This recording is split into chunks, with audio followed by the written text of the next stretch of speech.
Aider une noble famille seigneurale à prospérer, à se défendre et à assouvir ses ambitions, bienvenue dans Norland.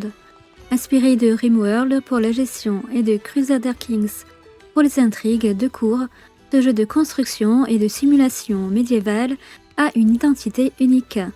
Au-delà des ressources, vous allez devoir gérer l'humain. Vos seigneurs et vos dames ont leurs propres désirs, leur humeur. Ils vous obéissent la plupart du temps, mais parfois ils n'en font qu'à leur tête. L'objectif final du jeu est de bâtir un empire de 12 provinces, annexées par la force ou par la diplomatie. Avant de lancer une partie, on prend le temps de parcourir la carte du monde afin de choisir notre point de départ. Chaque province a sa propre culture, son relief, ses ressources et son niveau de difficulté. Elle comporte toute une cité principale et 2 villages qui vous versent un tribut régulier. Libre à vous de configurer les ressources que ces villages vous livreront, mais aussi de personnaliser le blason de votre famille. Pour cette partie, je démarre sur Gorno. C'est la province la plus équilibrée et la plus accessible pour se familiariser avec les mécaniques. C'est donc le choix idéal pour ce guide découverte. Dans Norland, on ne contrôle pas un peuple anonyme, on dirige une famille noble, que l'on compose soi-même. 3 frères, un couple avec enfants, ou d'autres configurations selon vos préférences. Et ce choix a des conséquences directes sur votre façon de jouer. Chaque noble possède ses propres compétences. L'intellect accélère l'acquisition des savoirs pour la recherche, tandis que la gestion offre un bonus de productivité aux bâtiments supervisés. Mais ce qui rend Norland vraiment particulier, c'est la personnalité de vos nobles.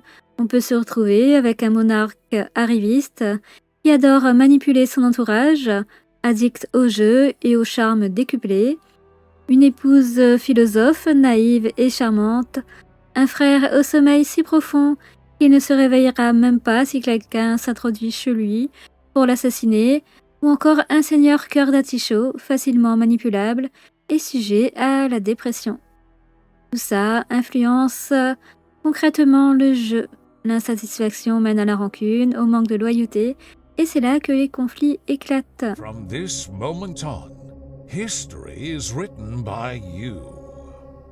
La cité s'articule autour de la grande salle.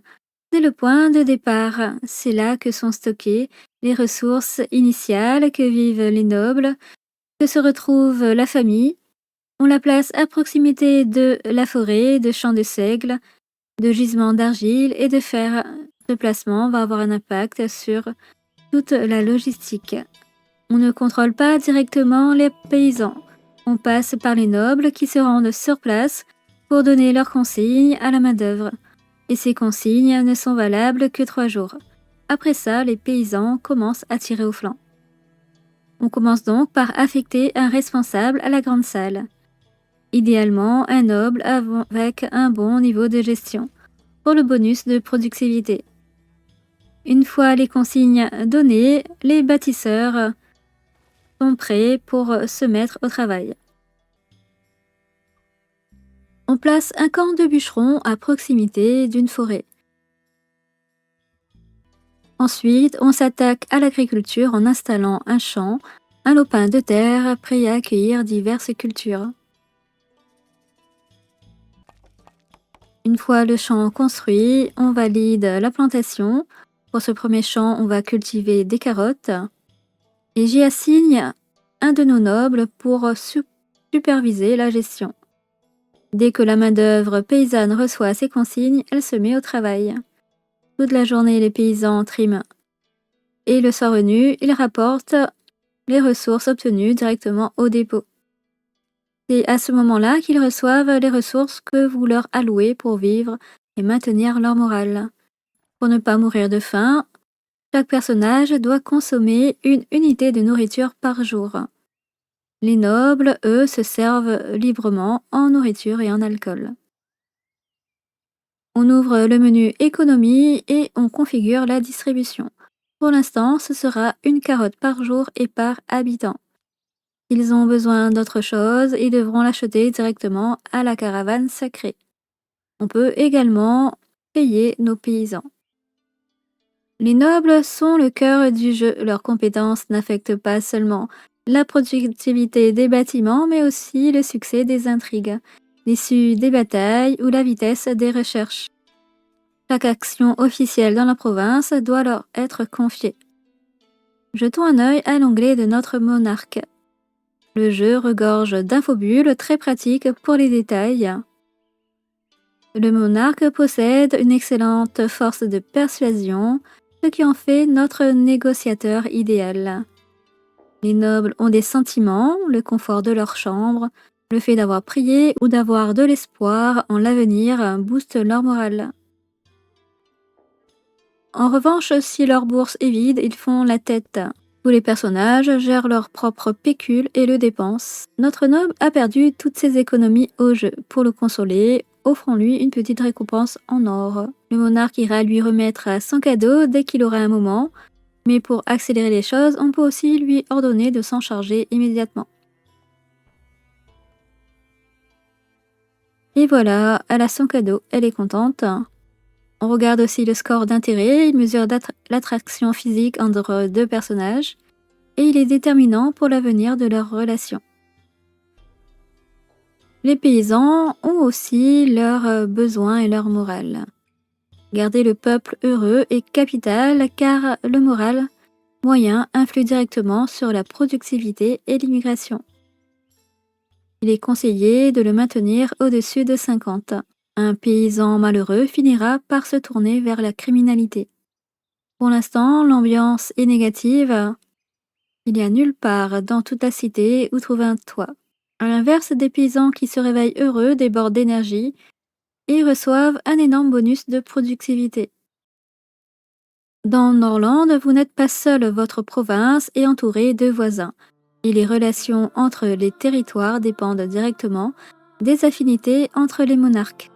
Ce voisin nous déteste un peu à cause de notre apparence et du très mauvais chasseur. On peut aussi voir la puissance de son armée et sa lignée. Pour arranger ça, on sélectionne améliorer les relations. Notre souverain va prendre le temps de voyager jusqu'à la cité voisine pour passer du temps avec lui. N'oubliez pas que l'objectif ultime est de bâtir un empire de 12 provinces par la force ou la diplomatie, et peu importe votre style, il vous faudra une armée. On nous signale une attaque de bandits en provenance de Sainte-Sophia. On ouvre le menu armée pour engager des troupes. Pour recruter, on peut libérer des otages, armer des paysans désespérés ou engager des mercenaires. Attention, cependant, les paysans et les otages seront terrorisés par la mort et fuiront au moindre danger. Les mercenaires, eux, mettent 1 ou 2 jours à arriver, mais ils sont plus fiables. On embauche donc des mercenaires. Chaque escouade doit être commandée par un noble ou un paladin. Plus son niveau d'autorité est élevé, meilleur sera le moral des troupes. On crée l'escouade, on choisit notre chef, le plus autoritaire, on lui assigne les mercenaires et on distribue les armes. Une fois équipé, on dirige l'escouade au clic droit pour cibler la bannière des bandits. Le combat est un pur et simple rapport de force basé sur le nombre et l'équipement.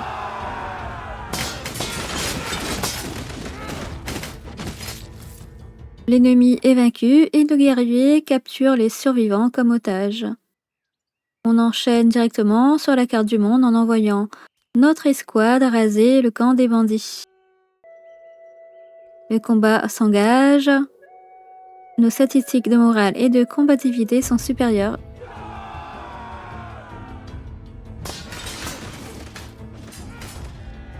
Ces nouvelles victoires repartent avec de l'or, des armes et un otage en plus. Cette victoire améliore aussi nos relations avec la matriarche. Votre histoire avec elle commence dès que votre population dépasse les 40 habitants et qu'un évêque s'installe en ville. Tant qu'elle est neutre ou amicale, elle vous avertit des catastrophes imminentes grâce à ses prédicateurs. Attention, si votre relation tombe en dessous de -100, elle enverra l'inquisition dans votre cité. Mais ça ne concerne pas le début de partie. Le didacticiel du jeu est terminé, on est désormais livré à nous-mêmes. On peut toutefois utiliser le système de drapeau d'alerte pour checker les urgences. En ce moment, c'est le logement. On commence par nos nobles en bâtissant 2 maisons seigneuriales, idéalement juste à côté de la grande salle.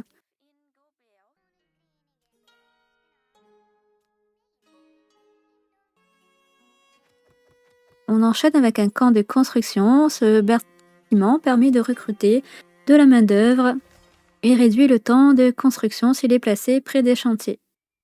La nuit tombe, pour l'instant nos villageois dorment par terre devant la grande salle, pendant que les nobles jouent de la musique à l'intérieur.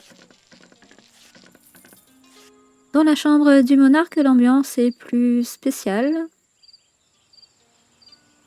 Qu'est-ce que c'est par terre? L'épouse est enceinte et elle vient de vomir. Sachez que juste avant d'accoucher, les femmes deviennent incapables de se déplacer et il y a même un petit risque qu'elles meurent. Notre première maison noble est terminée. Elle n'abrite qu'une personne pour le moment, mais pourra bientôt marier notre noble pour qu'il s'y installe en couple. Du côté du peuple, on a encore 10 sans-abri. Le camp de construction étant opérationnel, on lance la construction des chaumières pour les paysans.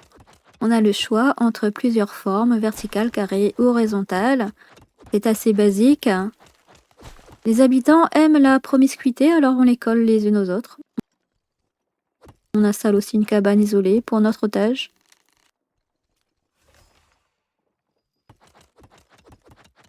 Jetons un œil à notre otage, il souffre d'une blessure, se plaint de l'absence de toit et a le mal du pays. Pour éviter les tensions, on va configurer la distribution de nourriture pour les guerriers et les otages également. On pourrait aussi en donner aux sans-emploi, mais cela déplairait fortement aux nobles. Il faut faire attention, les sans-emploi non nourris finissent par devenir des vagabonds. On termine avec la caserne qui peut loger jusqu'à 6 guerriers. On l'installe près de la grande salle pour optimiser son confort.